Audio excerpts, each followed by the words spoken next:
Salut tout le monde, bienvenue à ce septième discours sur l'état de la chaîne, le vidéo où on prend le temps de regarder ce qu'on va couvrir dans les prochaines semaines, puis que je vous annonce diverses nouvelles qui vous intéressent ou non. D'abord, on approche les 600 abonnés. Merci beaucoup à tout le monde qui consulte du matériel sur la chaîne. C'est toujours le fun quand on fait quelque chose de savoir que c'est pas pour rien, puis que ça sert à du monde. Fait que merci beaucoup.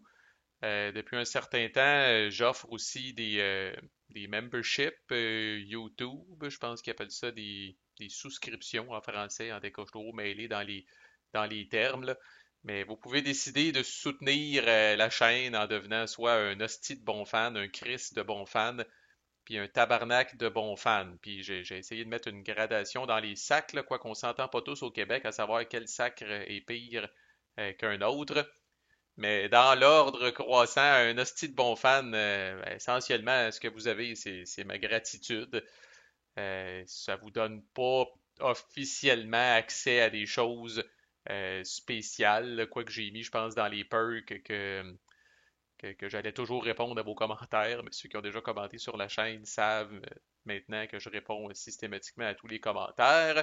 Euh, les vidéos de tirage aussi, on va y revenir. C'est accessible uniquement aux membres là, pour pas tourner le fer dans la plaie aux autres. Fait qu'à la limite, si vous êtes un style bon fan, vous pouvez voir les différents tirages que je vais faire, puis vous tapez ses cuisses parce que c'est généralement quand même assez cocasse.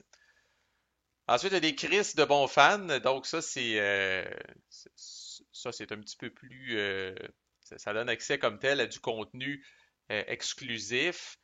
J'ai commencé à faire des vidéos que j'appelle à première vue, qui dans le fond, là, en ma qualité de développeur chez GMT, là, j'ai souvent accès au matériel des jeux avant tout le monde. Puis, quand je fais du proofreading, de la relecture, du playtesting assez tard, souvent avec le Final Art, je vais faire une vidéo à première vue là, qui est disponible là, pour les crises de bons fans. J'ai fait à date Congress of Vienna, Red Dust Rebellion, puis Coast Watchers, le petit dernier de Volko Runki. Je vais faire dans les prochaines semaines, peut-être même prochains jours, là, dépendamment, là, Wolfpack, qui est le jeu coop de sous-marin de GMT, le sous-marin allemand qui pourchassait les convois dans l'Atlantique là, pendant la Deuxième Guerre mondiale. Fait que c'est un jeu coop de 1 à 4 qui peut très bien se jouer solo. Je joue présentement une patrouille en ligne avec mes bons amis Frank et Dominique Lauzon, que je salue au passage. On est relativement bien parti. Puis je vais peut-être faire un résumé de ça, là. Puis pour être clair, souvent, je vais poster un premier vidéo pour les crises de bons fans, puis il y a certains jeux que je vais quand même couvrir pour toute la chaîne, là, si c'est un jeu vraiment qui m'intéresse pour la peine. Suivra pas longtemps après Fields of Fire, l'édition Deluxe. Fait que pour ceux qui n'ont jamais vu Fields of Fire, c'est un jeu qui est crissement unique, là, tactique, mais on n'est pas dans du Hex Encounter. Le board, entre guillemets, ou le terrain est représenté par des cartes. Puis c'est vraiment, tout le monde s'entend que c'est unique, là. Le gros défaut de ce jeu-là jusqu'à maintenant, c'est que c'était extrêmement pas juste complexe, mais c'était foutument mal écrit dans les règles. Il n'y avait pas de support en ligne non plus de données sur Board Game Geek, rien. Fait que la majorité des questions restaient sans réponse. Ça l'a changé. GMT a assigné deux gars vraiment solides là-dessus qui ont remis ça de rette. Fait que je vais peut-être faire un preview pour les crises de bons fans, puis éventuellement peut-être un playthrough qui va venir, sait-on jamais. Mr. President, la deuxième édition, je suis là-dessus pas mal. Ça va être quoi les changements, puis tout ça. Encore là, je ferai peut-être un petit avant-goût pour les crises de bons fans à l'avance, puis pour les autres quand le jeu va sortir. Un autre jeu qui m'excite le poil quand même pas mal, In the Shadows, sur la résistance française pendant la Deuxième Guerre mondiale. Fait que les gens qui sont abonnés à ma chaîne et qui sont français, justement, là, se garder un œil là-dessus, c'est sur le P500, c'est sur le bord d'aller à l'imprimante de GMT. Puis je vais être impliqué, c'est sûr, dans la relecture du matériel, ne serait-ce que parce que je parle français, puis qu'il y a beaucoup de cartes, comme on voit ici, le service du travail obligatoire, où là, les gens de GMT veulent s'assurer là, qu'ils n'ont pas, Je pense pas qu'ils ont fait appel à Google Translate quand même, ils sont plus professionnels que ça, là. Ils veulent s'assurer probablement que tout est clean, là.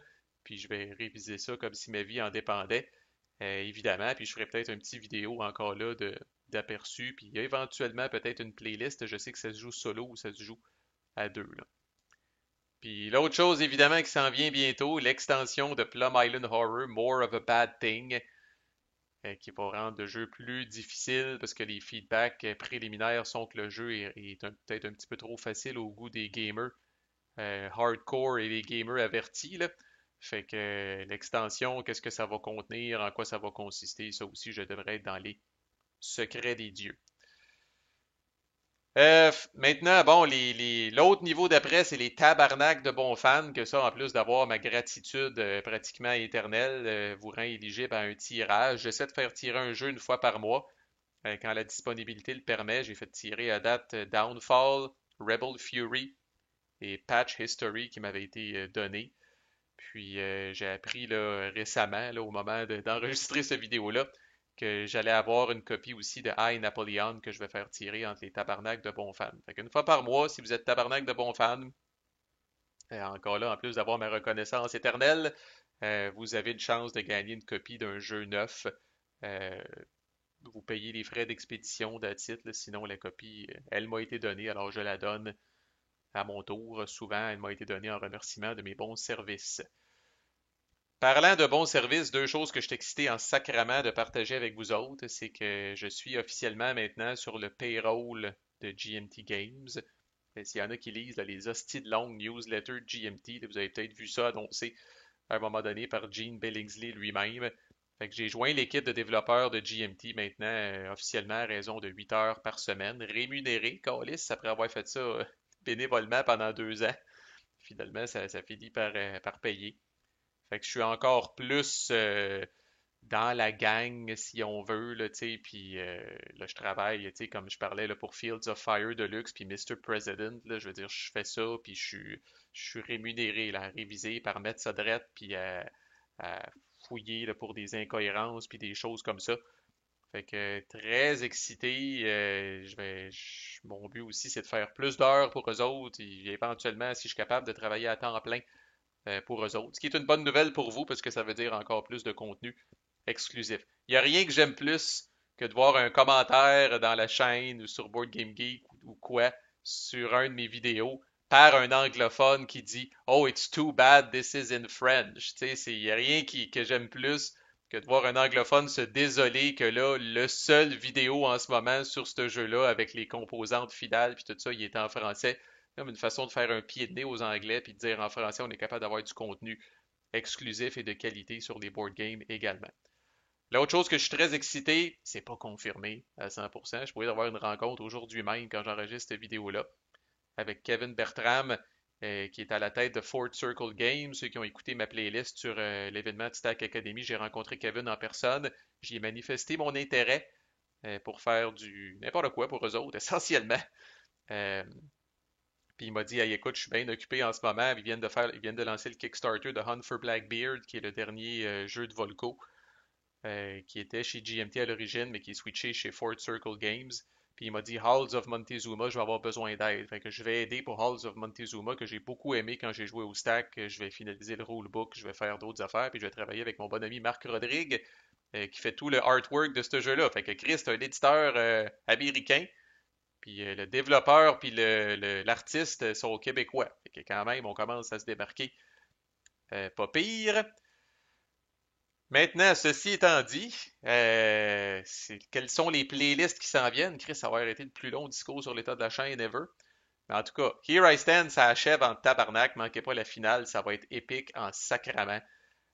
Oh, c'est que ça brasse, puis ça brasse pas juste dans le jeu, ça brasse sur le channel, parce qu'en tout cas, il y a des joueurs qui commencent à avoir des réactions typiques de fin de game, de Here I Stand, de moves bizarres, puis je vais tout vous décrire ça dans mes vidéos, mais bref, Here I Stand, qu'on le veuille ou non, ça l'achève, il y a peut-être même quelqu'un qui va gagner dans le prochain vidéo, ou les deux prochains vidéos. Final Girl, sans dire que ça achève, euh, là, je suis en train de couvrir la troisième boîte, la quatrième boîte de la saison 1, je peux la couvrir aussi. La cinquième boîte de la saison 1, personnellement, je viens d'ouvrir et je viens de commencer à jouer. Puis j'attends d'avoir joué plusieurs games autant avec le vilain qu'avec l'emplacement pour me faire vraiment une bonne idée puis pour être capable de vous donner une critique qui a de l'allure. Fait qu'en tout cas, le moins qu'on peut se dire, c'est que les vidéos de Final Girl vont s'espacer en crise. Pour le reste de ce que je vais couvrir, je n'ai parlé encore là, dans ma playlist là, sur l'événement Titac Academy. J'ai participé au petit tournoi de Twilight Struggle Red Sea. Puis je me suis dit, Chris, il faut que je couvre ça sur la chaîne. C'est une version mini un peu de Twilight Struggle, version éclair de Twilight Struggle. Fait que ça s'en vient sur la chaîne. Caesar Rome versus Gold que j'ai couvert brièvement sur la chaîne. Il y a une deuxième édition qui sort, des changements quand même significatifs pour essayer d'améliorer l'équilibre. Puis de diminuer la variance, si on veut, dans le gameplay. Fait que je vais peut-être faire un petit vidéo d'update pour ça. Weimar, The Fight for Democracy par Matthias Kramer ou Cranmer, je me rappelle jamais son nom, là, mais bref, celui qui a fait Watergate. Un designer quand même généralement que tout ce qu'il fait je trouve ça intéressant là. Fait que j'ai joué une game de play by email de Weimar The Fight for Democracy qui couvre la pauvre République d'Allemagne qui a essayé tant bien que mal de décoller là, entre la Première Guerre mondiale puis la montée des nazis là. Euh, c'est tout un jeu là. Si, boire, il y a beaucoup de mécaniques intéressantes. En tout cas, je ne sais pas encore qu'est-ce que je vais couvrir et à quel point là, je vais aller dans le détail là. Mais Chris, c'est quand même unique et fucking intéressant comme jeu. Les autres extensions de War of the Ring, fait que j'ai fait Lords of Middle-earth, il reste Warriors et Kings. Ça s'en vient ça bientôt aussi. Dès que le playthrough de Here I Stand est terminé, on passe au successeur Virgin Queen, où là je vais faire un playthrough.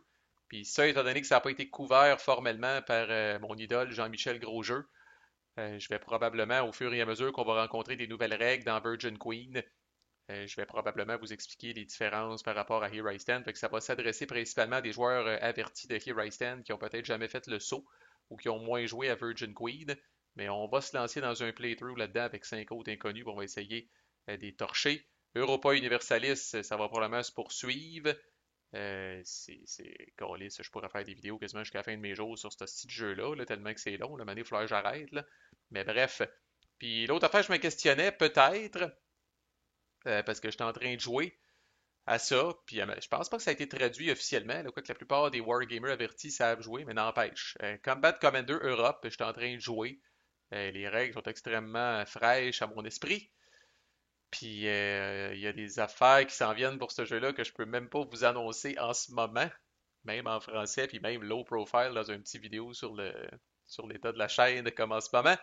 Mais bref, des petits changements qui s'en viennent, des petites nouveautés qui s'en viennent sur ce jeu-là qui fait que si vous n'avez pas encore essayé, vous allez être encore plus motivé de l'essayer. C'est vraiment un jeu tactique qui est fucking unique par le regretté Chad Jensen. Fait que je sais pas, je pourrais peut-être vous parler là, sans rentrer dans tous les détails des règles, mais peut-être encore là un petit playthrough rapide, expliquer les particularités du jeu puis des choses comme ça. Fait que comme vous voyez, il y a du stock en tabarnak encore. Fait que on va arrêter ici. Là. Comme je dis, j'ai déjà battu le record pour un discours sur l'état de la chaîne qui sont plus courts que ça habituellement. Là. Mais merci d'être là, merci de votre fidélité. Checkez les memberships si c'est quelque chose qui peut vous intéresser puis que vous soyez auditeur occasionnel, fidèle, abonné ou même un membre. Ben merci d'être là puis de soutenir la chaîne, peu importe la façon. À plus!